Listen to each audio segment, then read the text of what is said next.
اللي يسيبك عشان مصلحته اشكره لأنه وفر عليك وقتك، واللي يقلل منك اشطبه من حياتك لأنك أكبر من إنك تبرز أو تثبت نفسك قدامه.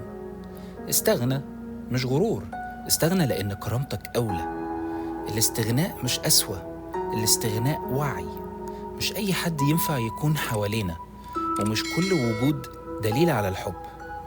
صباحك اختيار، إنك تختار نفسك، تختار سلامك النفسي وتكمل من غير اللي كانوا عبء عليك، عمرهم ما كانوا نعمة.